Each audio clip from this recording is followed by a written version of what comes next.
फसल सलाह के इस यूट्यूब चैनल पर आप सभी का स्वागत है। मैं अंकित कुमार सिंह आज आपके सामने लेकर के आया हूँ धान की कुछ समस्याएं, और इसके लिए हमने बुलाया है हमारे कृषि विशेषज्ञ विश्वजीत त्रिपाठी जी को। तो विश्वजीत जी, हमारे सामने एक जो अभी ऐप में हमारी समस्याएं आ रही हैं, जो कॉमन समस्याएं हैं, वो ये है कि धान को लेकर के किसान बहुत ज़्यादा परेशान हैं। और उनकी एक समस्या है कि धान जब रोपाई हो रही है तो वो छोटा ही रह जा रहा है और उसकी जो हाइट है वो बढ़ नहीं पा रही है। और कुछ किसानों का ये भी कहना है उसमें कि 20 दिन या 35 दिन में जब वो फसल हो रही है तो उनकी बालियाँ पक जा रही हैं बहुत जल्दी ही। तो कृपया करके इस बारे में कुछ आप हमें बताइए कि क्या कारण है और इसका क्या हम कर सकते हैं। सबसे पहले अंकित जी, आपको बहुत बहुत धन्यवाद कि आपने मुझे मौका दिया इस विषय में बोलने के लिए।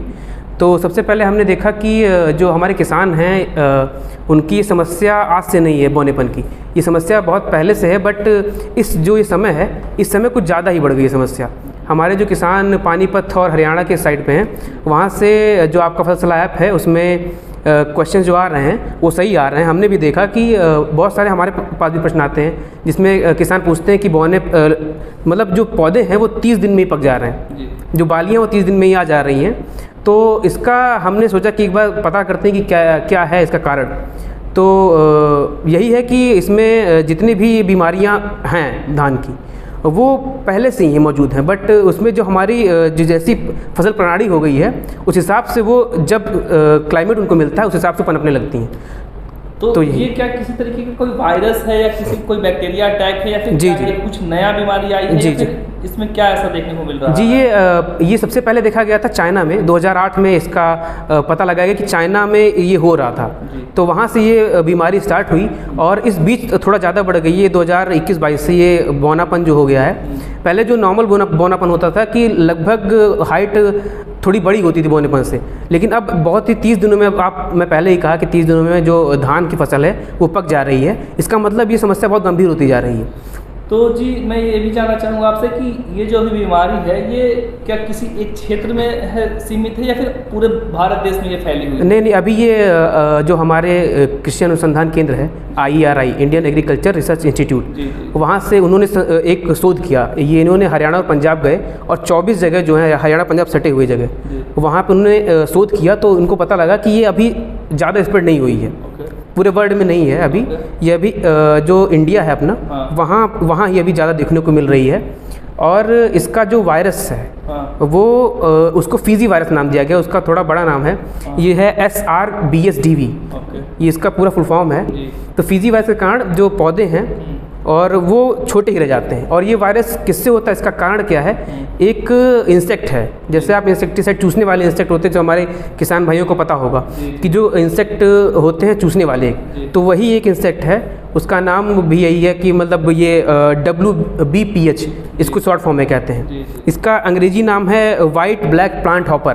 जैसे आपने बहुत सारे इंसेक्ट का नाम सुना होगा, तो ये जो IERI मतलब जो अपने कृषि अनुसंधान केंद्र है, उन्होंने बताया कि ये जो इंसेक्ट है उसी के माध्यम से ये बीमारी हमारे पौधों तक पहुंच रही है। अगर इसका उपचार हम कर लेंगे इस कीट का, तो हमारी समस्या समाधान हो सकती है।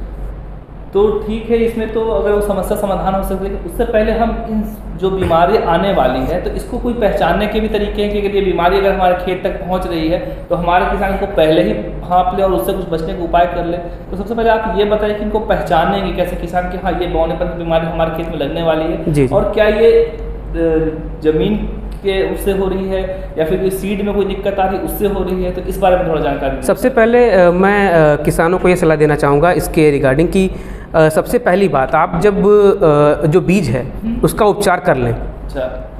या अगर किसी भी फसल कोई भी फसल आप कर रहे हैं उसमें आपको बीज उपचार करना बहुत ही आवश्यक है। और दूसरी मिट्टी की जाँच। और तीसरा, जब आप अपने जो भूमि को तैयार कर रहे हैं उस समय थोड़ी निगरानी रखनी पड़ती है। अगर ये 3 चीज़ें अगर आपने ध्यान से कर ली तो आपकी फसल में जो बीमारियां वो थोड़ा कम आएंगी। ऐसा मैं नहीं कह रहा हूँ कि एकदम ख़त्म हो जाएंगी। बीमारियां हैं वो आती हैं मौसम के हिसाब से, जब सही कंडीशन मिलता है इंसेक्ट को, पेस्ट को, फंगस, पानी भर गया, तो इसलिए बीमारियां आएंगी। बट जब आप ये सब सारी चीज़ें कर लेंगे तो बीमारियों का जो मतलब चांस है वो थोड़ा कम हो जाता है। तो इसमें ऐसा है कि इसका लक्षण, आपने पूछा जैसे हमसे कि इसका लक्षण कैसे पहचानते हैं इसको, तो इसमें है कि पौधे आपको स्टार्टिंग में जैसे जब ये इनिशियल कंडीशन में होता है तो पौधे जैसे आपको 2-3 बालियाँ जैसे दिखने लगे, उनको आप उखाड़ के देखेंगे तो उनकी जड़ें होंगी थोड़ा भूरी होंगी। जड़ें भूरी मान्यता मतलब सामान्यतः वो सफ़ेद होती हैं। अच्छा। सारी जड़ें, लेकिन उसकी ज़्यादा डार्क मतलब बहुत गाढ़ी भूरी हो जाएंगी उनकी जड़ें, और जल्दी पौधा उखड़ जाएगा और बालियाँ पहले आने लगेंगी। आपको मतलब देख के ही पता लग जाएगा कि इसमें एक रोग लग चुका है। तो यही सारे इसके सिम्टम्स हैं, मतलब लक्षण। तो जैसे कि ये जो धान के हर किस्मों में ये हो रहा है या फिर किसी खास किस्म में इस बीमारी का प्रकोप देखने को मिल रहा है? हाँ, ये भी बहुत अच्छा प्रश्न है आपका। इसका जवाब ये है कि जो ये नॉन बासमती राइस है, हमारी वैरायटी एक बासमती राइस है जो सबसे ज़्यादा है, और एक नॉन बासमती है। तो जो नॉन बासमती है उसमें सबसे ज़्यादा प्रकोप इसका देखने को मिल रहा है, और जो बासमती राइस है उसमें in comparison of basmati rice थोड़ा कम देखने को मिल रहा है। सारी वैरायटी जितनी भी होती हैं वो सारी मतलब लिस्ट उसकी मेरे पास है, उसको मैं आपको इसमें आप डिस्क्रिप्शन में डाल दीजिएगा। और जो जैसे बासमती राइसेस हैं उनमें थोड़ा कम इसका देखने को मिल रहा है प्रभाव। तो एक बात और बताइए कि अगर इसको हम या तो पहले जान लेते हैं या फिर एक बार ये बीमारी हमारे खेतों में तक पहुंच जाती है, जी जी, तो इसकी रोकथाम के लिए हमारे किसान भाई क्या करें और किस तरीके से इस समस्या से निजात पाए और अपनी फसल को बचाने में वो कामयाब हो पाए, इसके बारे में थोड़ा बताइए। देखिए, सबसे पहली बात ये है कि जो वायरल डिजीज़ है, जैसे ये वायरल है, तो वायरल इन्फेक्शन बहुत जल्दी नहीं सही होगा। हम ये सोच लें कि अगर हम स्प्रे कर दें, जैसे कोई फंगल डिजीज़ होती है, किसान भाइयों को अगर फंगल डिजीज़ होगी तो हम स्प्रे कर दिए तो 15 से 20 दिन में रिजल्ट आ जाता है। लेकिन जैसे आपने कोरोना वायरस देखा, इसका वैक्सीन आने में कितना समय लगा, तो इसका हम प्रबंधन कर सकते हैं। जैसे हम इसका सप्लीमेंट यूज़ कर सकते हैं, बट इसको अभी हम इस पर सोच चल रहा है। 3 तरह से सैंपल लिए गए हैं IRI के द्वारा कि मतलब कैसे इसको सही किया जाए। उसके पहले हम किसानों को भी सलाह देना पड़ेगा। ऐसा तो है नहीं कि हम किसानों को ऐसे छोड़ देंगे। हमारे फसल सलाह पे हम आप देखते ही कैसे हम उनका सपोर्ट करते हैं। तो इसमें हम यही करेंगे कि जो हमारे कीटनाशक हैं उनका प्रयोग करें, जो फेमस कीटनाशक हैं, जो चूसने वाले कीट हैं। जैसे आप किसी वहाँ पे जाएंगे और कहेंगे चूसने वाले कीट, सारे कीटनाशक मिलेंगे आपको।